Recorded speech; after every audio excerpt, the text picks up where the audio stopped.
What's up, single players? J Scott Brown here for Only Single Player, once again doing another video editorial for you guys at home. Today's topic of discussion is none other than a pretty buzzing hot topic in the community right now. The whole idea of, is it okay to do a exclusively AAA multiplayer game or an exclusively AAA single player game? It's this whole dichotomy, and how do you balance it, and there's all these questions going around of what's okay and what's not okay in terms of a AAA market, and where do we kind of draw the line. So that's kind of the overriding topic of today's video. Take a look at what I got to say, and yeah, we'll go ahead and do that.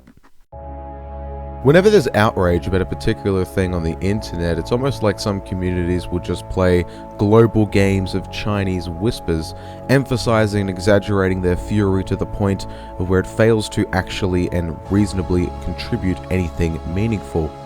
While the irony in that statement is certainly humorous, considering that the internet is the most fundamental tool for communication of the 21st century, we're fortunate enough in the gaming community, I think so anyway, for the most part to have a lively debate that is underpinned by rationality most of the time. But a recent interview by GameSpot with EA's Chief Operating Officer Peter Moore, in which Moore advocated the upcoming Star Wars Battlefront 3 wouldn't have a single-player campaign because it didn't fit their quote-unquote vision for the game, demonstrated gamers can still be prone to a kind of knee-jerk, rabid and unwarranted outrage that doesn't really help in addressing the issue at hand. Perhaps in retrospect, Moore could have phrased what he said in a nicer and neater package, but the sentiment of his message I wholeheartedly agree with.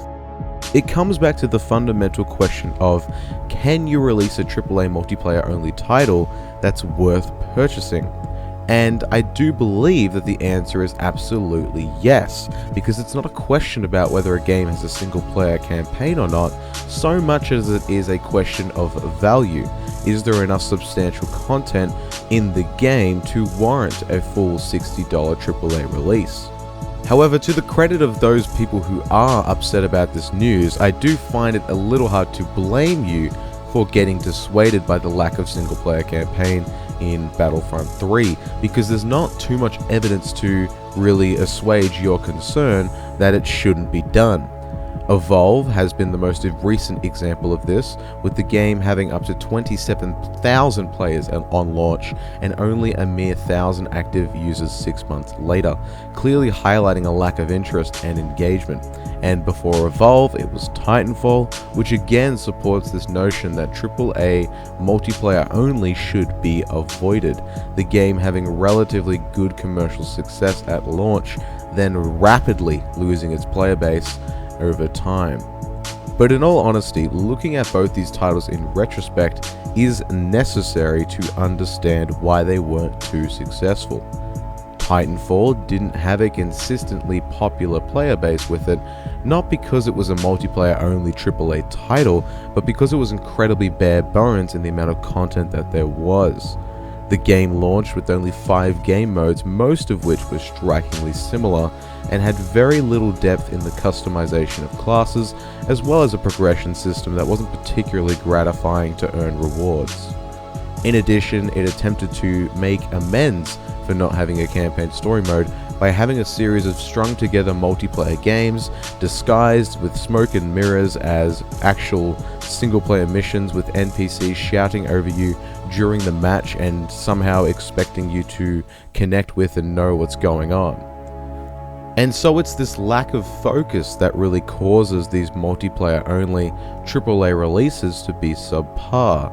It doesn't matter if there's complete attention given to just the single player or just the multiplayer or even both, just so as long as there's actual content in the game that is substantial enough to warrant a AAA release.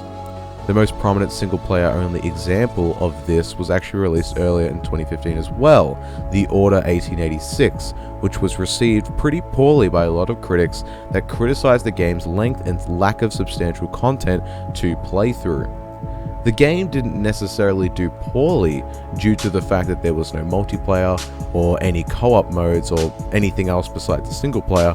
Instead, it failed to be worth the money when compared with the value of the content in the game. as it was sold as a AAA $60 release on launch, which is simply unjustifiable given how little the game had to offer given the $60 price point.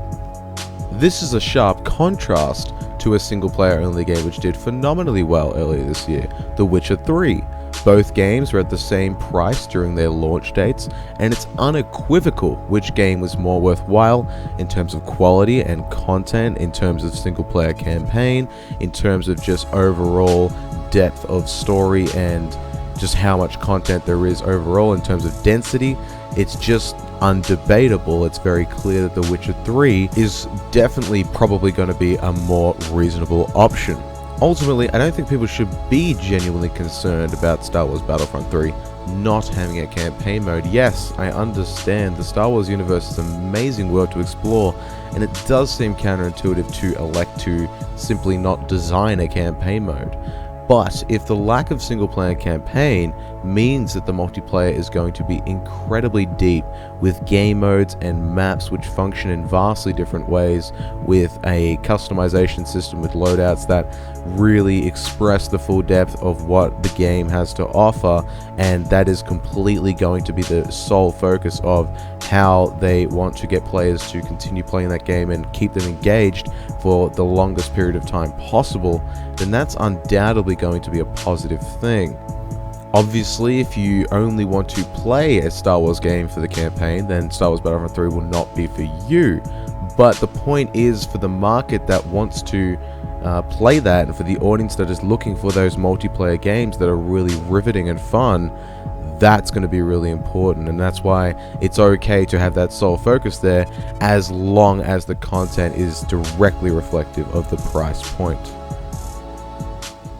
Ladies and gentlemen, that's my kind of opinion on the whole ordeal. As I said multiple times throughout the video, to me personally, it's really about the idea of value, and obviously that's a very subjective concept. You know, the guy that gets Binding of Isaac for $10 and plays hours, hundreds and hundreds of hours, that, like, I would easily pay $60 for Binding of Isaac, whereas I pick up a $60 game sometimes and I play it for 3-4 hours and it just doesn't really click with me.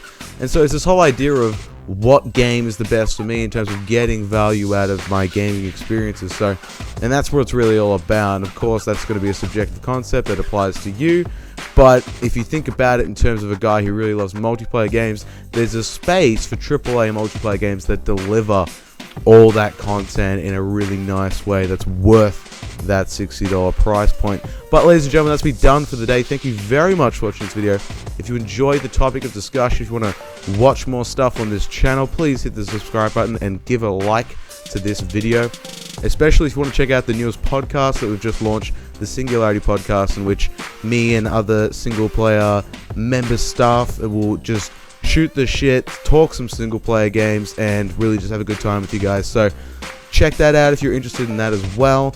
It's a bit of a longer hour and a half type thing, so it's more kind of rambly, and if you're into that, please go check it out. But that's me done for the day. Thank you very much for watching, and I'll see you next time.